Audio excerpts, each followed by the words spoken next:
Hola, ¿qué tal? Muy buenos días, bienvenidos a este su noticiero Derecho Humanista, Informa TV. Hoy lunes 16 de abril, le comentaré las notas más relevantes. En materia nacional veremos que la Comisión de Derechos Humanos del Distrito Federal y el Senado realizaron un foro de derechos humanos. Y en otra información, el Senado de la República Mexicana aprueba reformas de ley contra la tortura. En materia internacional veremos que ONU ha condenado el golpe de Estado en Guinea-Bissau. Además, UNICEF llama a priorizar a los niños menos desfavorecidos. Quédese con nosotros que estamos a punto de comenzar.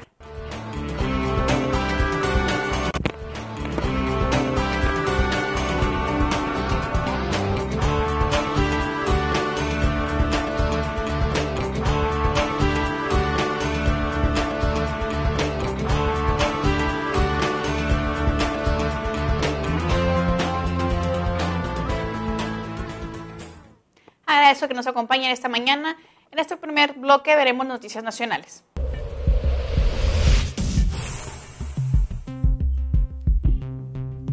Durante el primer trimestre de este año, la Procuraduría de los Derechos Humanos y Protección Ciudadana de Baja California ha intensificado las actividades de algunos de sus programas para beneficio de la ciudadanía. En relación a las recomendaciones emitidas por la Procuraduría de Derechos Humanos, Heriberto García, titular de la dependencia, destacó que una de las últimas actividades que la Procuraduría ha emprendido con gran éxito ha sido la concerniente a las actas de nacimiento de los residentes de Baja California.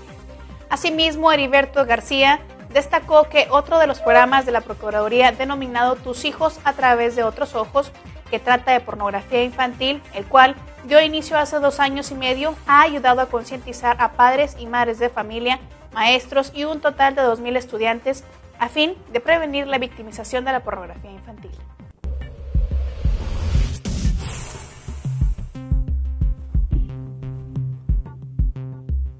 La Comisión de Derechos Humanos del Distrito Federal y el Senado de la República llevarán a cabo del foro Balance Legislativo en materia de derechos humanos y migración, avances y retos los días 18 y 19 de abril. A través de un comunicado, el organismo nacional detalló que la temática se dividirá en 3 paneles, los cuales son derechos humanos, migración, desaparición y secuestro. En migración, derechos humanos y la ley de los mexicanos en el extranjero y la ley de migración y su reglamento. Cabe señalar que serán el presidente de la Comisión de Derechos Humanos del Distrito Federal, Luis González Plasencia, el obispo de Saltillo, Raúl Vera López, y el representante en México del Alto Comisionado de Naciones Unidas para los Derechos Humanos, Javier Hernández, quienes inaugurarán este evento.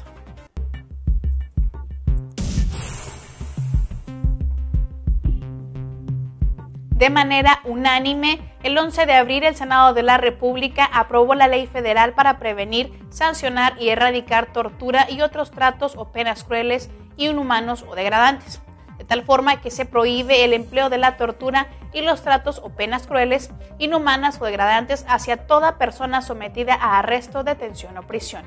Y además, la Comisión Nacional de Derechos Humanos podrá realizar visitas y supervisiones a las prisiones para evitar estos actos de tortura. Adjuntamente, esta ley indica que se considerará delito de tortura o penas crueles o degradantes al servidor público que infrinja a una persona dolores o sufrimientos graves físicos o mentales para obtener cualquier información o una confesión con fines de investigación criminal o con cualquier fin. Por lo tanto, se sancionará con penas de 7 a 16 años de prisión a los servidores públicos que cometan estos delitos y una inhabilitación permanente para desempeñar cualquier cargo público.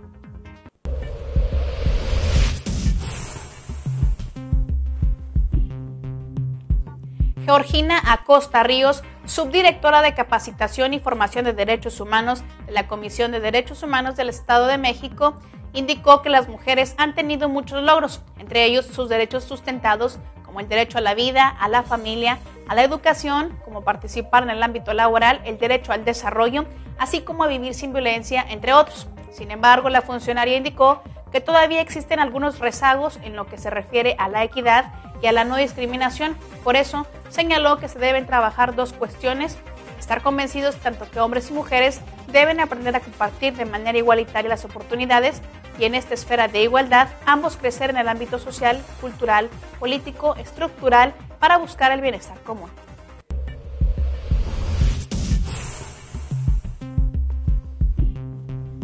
Ante la magnitud del reto que implica proveer a la Ciudad de México de un sistema de transporte de alta calidad, la La semana pasada, la Comisión de Derechos Humanos capitalina firmó un convenio de colaboración con el Instituto de Políticas para el Transporte y Desarrollo de México, que tiene como propósito la elaboración de actividades de promoción, difusión e investigación de los derechos humanos relacionados con la movilidad en el Distrito Federal. Durante este acto, Luis González Plasencia, presidente de la Comisión de Derechos Humanos del Distrito Federal, opinó que una política de transporte y movilidad para una ciudad como la de México tiene que ver con los procesos de otorgamiento de las concesiones y los permisos para los transportistas, así como las condiciones de seguridad de las unidades de transporte colectivo, que hoy dijo son responsabilidad de la Secretaría de Transporte y Vialidad, la cual dijo está obligada a velar porque las concesiones para vehículos de pasajeros sean otorgadas de manera adecuada.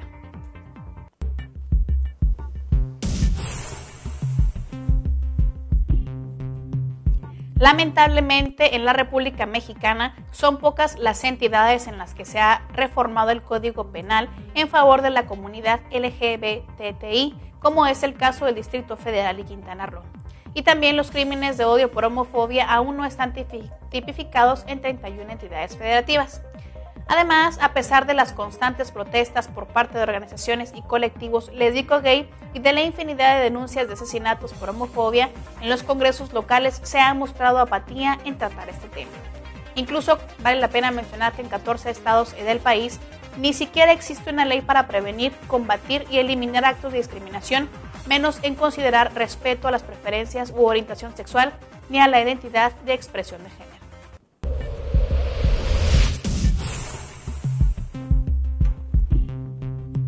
Este fin de semana, el Centro Histórico de Guadalajara llevó a cabo por primera vez la Feria Educativa Cultural de las Organizaciones de la Sociedad Civil de Jalisco, donde de manera conjunta diferentes organizaciones civiles trabajaron en redes para apoyar a la población más vulnerable. Cabe señalar que entre algunos de los problemas sociales en que trabajan estas organizaciones que asistieron a la feria destacan los derechos de las mujeres, la atención de la violencia familiar, niños en situación de la calle, niños en albergues, niños con diabetes o con fibrosis quísticas, con discapacidad, entre otros temas. Y de acuerdo al coordinador de la Asociación Civil Cohesión de Diversidades para la Sustentabilidad, Rodrigo Rincón, el propósito de dicha feria es para sensibilizar a las propias organizaciones sobre la importancia de trabajar en conjunto para la construcción de un proyecto social que tienda a beneficio de toda la ciudadanía.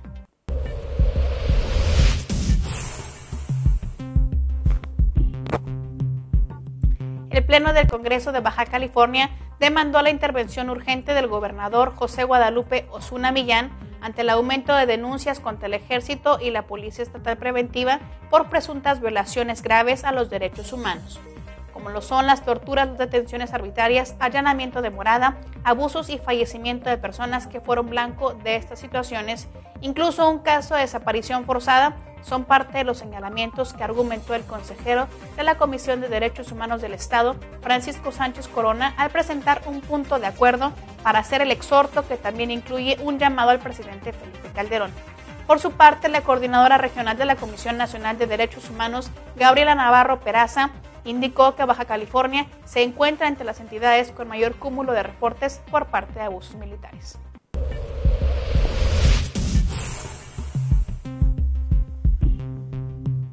Ya suman 16 los convenios signados por la Comisión Estatal de Derechos Humanos de Michoacán con ayuntamientos de este mismo estado. Esto con la finalidad de estrechar lazos, coordinar esfuerzos y establecer mecanismos tendientes a generar una nueva cultura de respeto hacia los derechos humanos.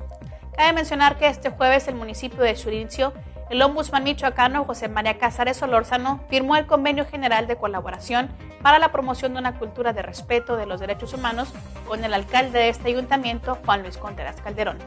En su discurso, el presidente de la Comisión Estatal de Derechos Humanos enfatizó que la dignidad humana, el respeto, la libertad y la responsabilidad son los 4 aspectos fundamentales que se deben priorizar para poder garantizar la mejor convivencia entre los individuos y en estos aspectos, dijo, se basará esta lucha.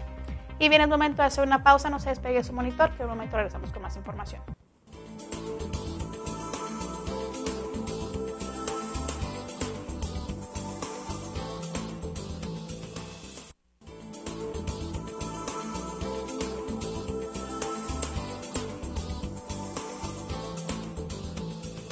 Bienvenidos nuevamente. En este momento vamos a nuestra segunda sección de noticias internacionales. Le comento que la Organización Mundial de la Salud ha alertado en un nuevo informe que para el año 2030 se duplicarán los casos de demencia, pasando de los 35.6 millones de personas actuales a más de 65.7 millones de afectados en todo el mundo. El informe titulado Demencia, una prioridad de salud pública, destaca que se trata de una problemática que, aunque afecta a todos los países, en mayor medida se ve incrementada en las poblaciones de ingresos bajos y medianos. Asimismo, este informe destaca que solo 8 países en el mundo cuentan con programas nacionales en marcha para hacer frente a esta demencia. Entre las conclusiones, el informe recomienda la participación de los médicos existentes en el diseño de programas para proporcionar un mejor apoyo a las personas con demencia y a aquellos que buscan después de ellos.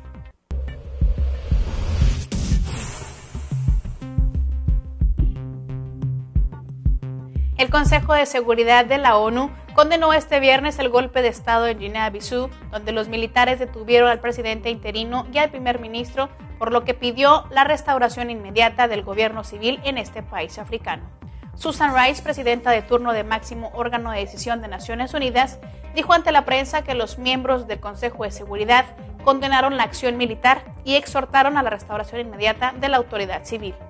La diplomática también señaló que el Consejo recibió detalles de la situación en el país de la mano del secretario general adjunto de Asuntos Políticos, Taibruk Serihunun, quien dijo no poder confirmar por el momento el paradero del presidente interino del país, Raimundo Pereira, y del primer ministro, Carlos Gómez Jr., detenidos por los militares.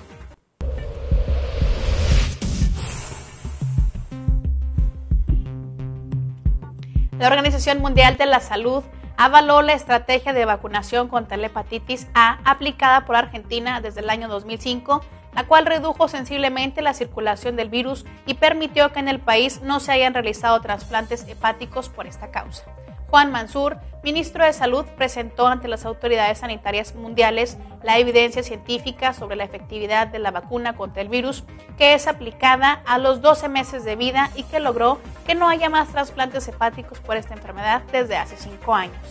El Ministerio de Salud informó que el Grupo Técnico Asesor en Vacunas de la Organización Mundial de la Salud respaldó la acción argentina y esa acción permitirá que otros países puedan adoptar la misma estrategia que se demostró efectiva y de menor costo. En otras noticias le comento que el Consejo de Seguridad de la ONU exigió este jueves a Sudán y Sudán del Sur que de forma completa, inmediata e incondicional ponga fin a todos los combates y que desplieguen sus tropas a 10 kilómetros de la frontera que ambas naciones reconocieron en 2011 para crear una zona fronteriza sin militares. El máximo órgano internacional de seguridad expresó en una declaración presidencial aprobada por unanimidad su profunda y creciente alarma por la intensificación del conflicto entre Jartum y Yuba después de que el Movimiento Popular para la Liberación de Sudán tomara la zona petrolera de Hailey. De tal forma que el Consejo de Seguridad pidió a ambos países retirar sus fuerzas de seguridad de manera urgente de la zona de la disputada región de Abyei.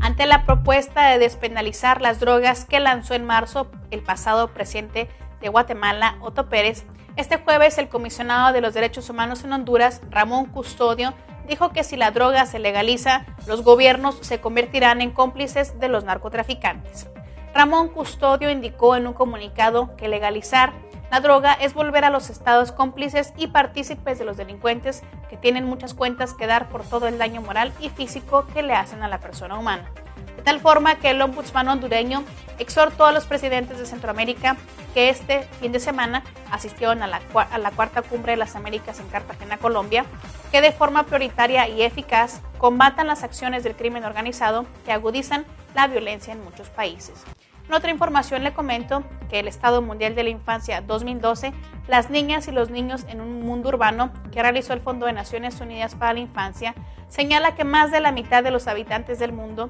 vive hoy en ciudades y pueblos, entre ellos más de 1.000 millones de niños y niñas. Este informe de la UNICEF admite que las ciudades ofrecen a los y las menores facilidades como las escuelas y los terrenos de juego. Sin embargo, al mismo tiempo revela que son escenarios de algunas de las mayores inequidades en materia de salud, educación y oportunidades. Debido a esta situación de los niños que crecen en entornos urbanos, Este documento propone medios para garantizar que los niños de las zonas urbanas disfruten de vidas seguras, sanas y satisfactorias.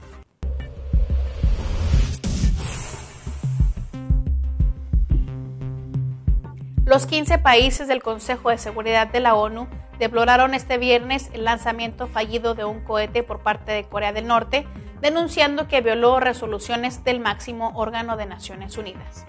En una reunión de urgencia convocada en Nueva York, los miembros del Consejo de Seguridad de la ONU acordaron continuar las consultas sobre una respuesta apropiada. Así lo dijo a la prensa la embajadora estadounidense ante Naciones Unidas, Susan Rice. Adjuntamente, la embajadora estadounidense señaló que este lanzamiento ha violado las resoluciones de este Consejo de Seguridad, por lo que dijo, aún no se sabe cuál podría ser la respuesta de la ONU ante esta situación.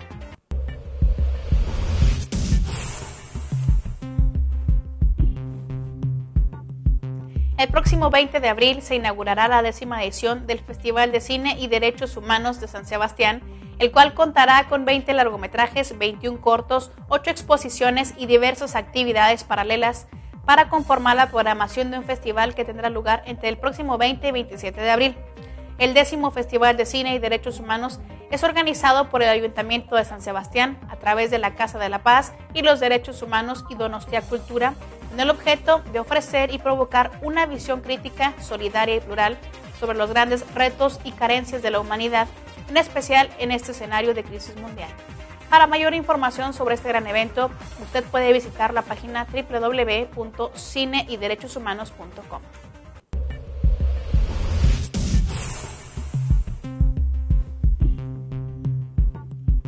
El presidente de los Estados Unidos de Norteamérica, Barack Obama, fue cuestionado sobre la oposición de su gobierno de aceptar que Cuba participe en la Cumbre de las Américas, a lo que objetó que existe un gran desinterés por parte de las autoridades cubanas por cambiar su relación con Estados Unidos, además de no respetar los derechos democráticos y humanos del pueblo cubano. Asimismo, el presidente hizo énfasis en que ningún régimen autoritario como el de Cuba dura para siempre. Por lo tanto, varios países latinoamericanos, liderados por Brasil, Argentina y Venezuela, defienden que esta debe ser la última cumbre de las Américas en la que Cuba no esté participando, mientras que Estados Unidos y Canadá se opusieron a invitar a este país mientras no democratice y se integre a la Organización de los Estados Americanos. Y bien, esto está en materia de derechos humanos. Yo soy Lía Montañez y deseo que tenga un excelente inicio de semana. Yo lo espero el día de mañana con más información.